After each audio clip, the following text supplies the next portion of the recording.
Bien, bonjour à toutes et à tous, bienvenue dans cette deuxième vidéo du baromètre Entreprises du Futur et Implead. On vous avait dit qu'on s'arrêtait sur deux sujets en ce début d'année, la CSRD qu'on a vu avec Jean-Loup la semaine dernière. Et puis aujourd'hui, on veut particulièrement vous parler de l'économie en 2025, mais par rapport à ce que l'on voit du baromètre de fin 2024. Fin 2024, 50% des PME et des ETI nous disent arriver en dessous de leur objectif de chiffre d'affaires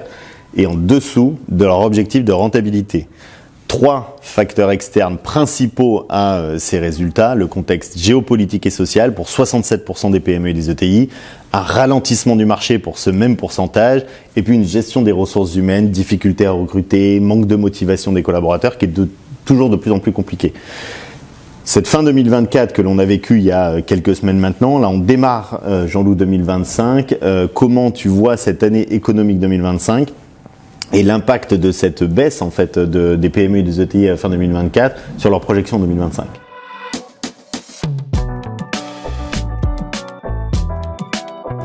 Je crois que ce qui est important, c'est qu'on ait confiance et qu'on voit là que ces derniers mois, depuis le début de l'été, il y a une perte de confiance des dirigeants et cette perte de confiance, bien finalement entraîne des manques peut-être de prise de décision, des manques d'investissement. Pour faire le lien avec le côté ressources humaines, je pense qu'actuellement c'est pas moins compliqué de recruter, mais c'est simplement qu'on a pris trop de temps pour déclencher ces recrutements et que finalement on est un petit peu dans l'urgence, mais que les recrutements sont un petit peu plus dynamiques en cette fin d'année et début d'année qu'ils ne l'étaient il y a 4 ou 5 mois. Mais c'est vrai que les prises de décision des dirigeants étaient un peu plus longues parce qu'il y avait cette petit peu atermoiement politique, géopolitique,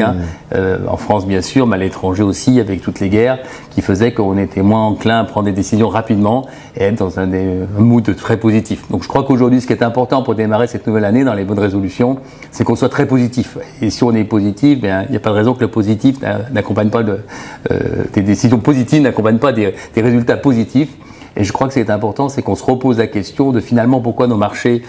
sont si compliqués, pourquoi notre chiffre d'affaires ne se développe pas et pourquoi nos marges sont moins bonnes. Alors nos marges, c'est peut-être plus facile, c'est qu'on a augmenté beaucoup ces derniers temps les salaires et qu'on n'a pas forcément travaillé sur les gains de productivité qui y sont attachés. On a plutôt subi la tendance avec l'inflation et qu'aujourd'hui, il nous faut retravailler nos gains de productivité, retravailler notre façon d'accompagner nos clients, d'accompagner nos équipes, c'est le rôle managérial, de façon que ces gains de productivité reviennent.